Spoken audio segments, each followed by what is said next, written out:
Well, the GBNews pub is open, and I think it's probably quite appropriate that businessman and entrepreneur Luke Johnson is joining me today on Talking Pints. Luke, welcome. Cheers. To Talking Pints. Good to see you. Now, I obviously want to talk to you about restaurants and pubs and all the things that are locked down, but I'm fascinated how your entrepreneurial business career started, I believe, with a nightclub. It did. I was 18 at university, and a friend and I went to the local nightclub and did a deal whereby we took it over on a Monday night, and the nightclub took the bar money, and we charged on the door, and we kept the door money.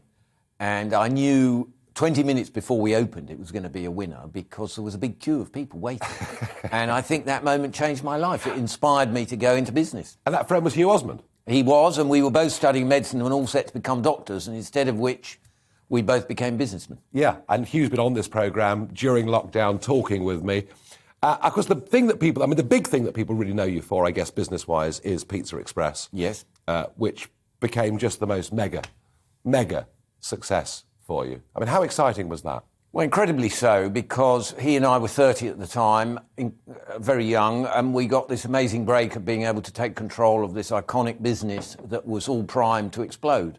And so through the 90s, when we and others ran it, we grew it to open all over the country, and it was the most successful business of its kind at the time, and paved the way for other things we've each done since. Yeah, that interests me. I sort of called you a serial entrepreneur earlier, but you call yourself a projector. Well, that's a joke term that I think was used in the Victorian era when business on a decent scale was first getting going. And I suppose the reason the word attracted me was projects is what business is about, ventures. And it's about taking risks and about putting your capital at stake and hoping that your scheme succeeds and that you can, create jobs and create wealth and bring prosperity to the country. See, what fascinates me about there's a whole list of different companies, different industries. You've done a lot in the hospitality sector, but you've been involved in all sorts of other businesses, banking, goodness knows what else. How on earth do you keep on top of a portfolio like that? Well, I think you have to have great partners, which I've always done. Or not always, but mostly. What, trusted? Yes, trusted partners who have a stake in the business, so you've got aligned interests, people who are competent and honest and reliable and motivated, who have the same goals as you, ideally, and have what I call domain knowledge, i.e. they're real experts in the field that they're operating. And you have one business, and, I know you don't want to talk about it, but I'm going to have to mention it because, and hey, we're in a pub having a pint, so we can talk about these things. But Patisserie Valerie, things went horrendously wrong, and you had a very bad time over that. I did, and it was most unfortunate, and it's something that I will regret forever. It was the business I thought was my biggest success, and it turned out not to be at all. And others were very badly let down. But there was, as I understand it, there was a big hole in the accounts. There was. It's obviously subject to legal investigation. I can't really talk about it any further, I'm afraid. When you've had success after success, which you'd had in your business, right from taking the money on the door, when you've had success after success and then you get a real kicking over something and, the press were not especially nice, I remember at the time. How do you deal with that? Well, at the time it was very painful, but there are many worse things that can happen. It's not like getting cancer. And realistically, I think having a supportive family and friends and people who looked through this one disaster and said, you've done pretty well in other things you've attempted over the years, and you learn who your allies are. And I was very fortunate that other businesses I became involved with way before that went wrong, such as Gale's Bakery, for example, have gone on since to do very well. But clearly you draw on your reserves of resilience and you decide, am I going to crawl away into a hole and disappear forever? Or am I going to try and make something of a comeback and continue doing what I love, which is being involved in growing businesses? And you try to coach, to encourage entrepreneurs in this country. And I guess that's part of the message, isn't it? That things can go wrong, but you've got to have confidence in what you do and have the right partners. Do you think that the younger generation in this country are as entrepreneurial as generations that went before? Absolutely, if anything, even more so. Because I think you could argue that the digital economy means it's easier and quicker to scale a business and be truly globally ambitious. And I do meet quite a lot of young entrepreneurs, people who are starting their own businesses, big and small, and of course not all of them will make it. But I think that younger growth businesses, innovative companies, are the secret to a growth economy, because they're the ones that really create the jobs and the wealth and generate the tax to pay the NHS and everything else. I think you're right. I tell you what, it really interests me that teenagers upwards now, they're all traders. Yeah. They're all buying and selling clothes on eBay. A lot of them have got involved in the stock market over the course of the last year, and I know, perhaps GameStop went a bit mad, but I find it fascinating that because of connectivity, people are buying and selling things, thinking about making money, I think more than kids were a generation ago. I agree, and I think working for yourself and building a business is something that inspires a lot of young people. They don't necessarily want a boss. They want the freedom and the independence of being an entrepreneur and creating a product or a service and making it a success. And I think that's brilliant, because at the end of the day, all the products and services we enjoy as consumers have at some point or other been invented by entrepreneurs and businesses. And, we need more of them if we want to see a higher standard of living. And in hospitality, lockdown must have been just, the biggest nightmare possible. It was inconceivable at the time. I can remember, March 2020, thinking this can't be right. This, we're not communist China. And yet, for a period, it felt as if we were. And not just the fact that one's businesses were being forcibly shut down, but the sort of loneliness and isolation of it, and the powerful feeling that, was it really making a medical difference? Was this a proven intervention that would be worth the sacrifice? And I have been pretty persistent, as has actually my old partner Hugh, in claiming that the collateral damage of lockdowns and these severe restrictions have been far worse than any gains, and that a proper cost-benefit analysis of all this, dystopian crushing of our liberties has never been done by this government, or indeed others, and that the real appraisal is yet to come, and I think it will show that a lot of these measures were pretty useless.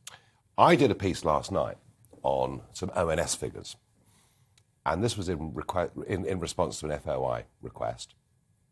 I was stunned by the figures, and they haven't really had the traction in the media that they deserve, and I guess that's because so many parts of the media effectively supported lockdown. They did. And they did. Big sunk cost. They really did. But the figure was amazing, because the question was, how many people have died of COVID who did not have other underlying medical conditions? And the answer was 17,500. Now, statistics, figures can be wrong, but it gave me a sort of sense, a measure that, of course, that's 17,000 families that have lost somebody, and that's awful. But against the fact that 700,000 people die every year in this country anyway, I did begin to think that we're going to look back at this as a real historical error. I went to Florida last year, where DeSantis, he'd adopted a slightly fewer numbers of people in restaurants and bars. They were very, very, very rigid about hand sanitation, temperature checks, everything else. And across the other side of America, California, with almost exactly the same climate, went the other way, locked the whole thing up. And actually, in terms of infections, hospitalizations and deaths, the numbers are about the same. So, I'm with you. I think this is going to turn out.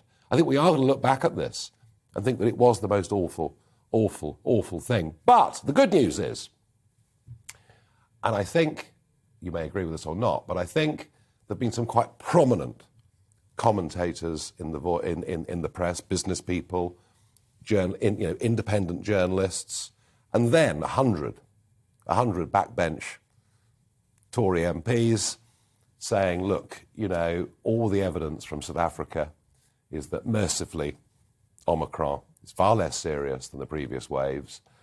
And kind of at that moment, Boris Johnson was calling this an emergency. Mm-hmm. 4 times he used the word emergency on that Sunday evening in December. And I thought, oh no. Here we go again. What's coming next? Oh no. And it looks to me like it's for reasons of political expediency, perhaps even survival. But now we've got restrictions being eased. Now we're told that from March the 24th, which will be exactly 2 years on from the first lockdown, that kind of we're going to treat COVID like flu. So it may have taken a long time. There may have been some terrible mistakes, but this must be fantastic news for the industry. I think it is, and society as a whole, because it's a lot more than just the hospitality industry. I think it's our lives. We are social animals, human beings.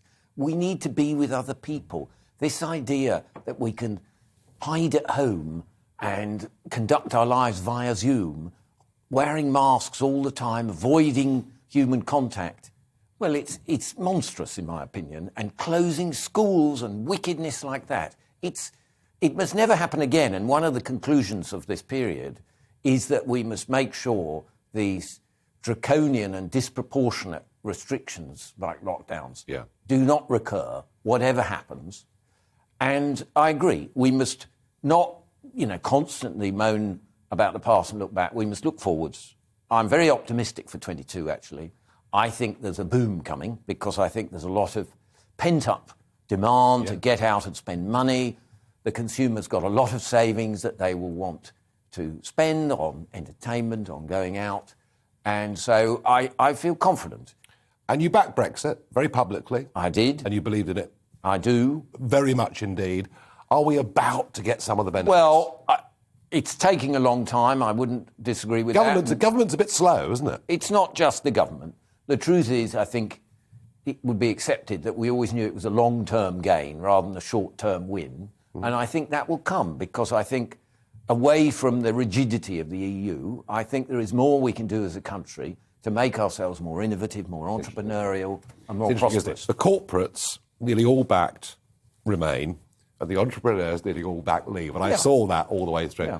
And a final thought, the big talking point has been politics. It has been Boris Johnson. What do you make of Boris these days? Well, I think he's a flawed character. I think we all knew that who voted for him. And I think he's had a right battering over the last 2 years. Who would have wanted his job, frankly? Tough as hell. It's been a nightmare. Yeah. Anyone in that position will have made terrible mistakes, and I've been deeply critical of him. However, I think to have a leadership battle now would be a grave error. As I say, I'm positive about the prospects. I think we want a period of stability. I also happen to think that he's the only politician in this country who could have won the majority he did in 2019. And I think the Tories would be potentially committing political suicide if they decapitated him now. So I think they will pull back from the brink, and I think he will survive. All right. Well, I have to say, I love the thought that 2022 is going to be an upbeat, happy year and a boom. But on that note, cheers. Luke Johnson, thank you for joining me on Talking Pints.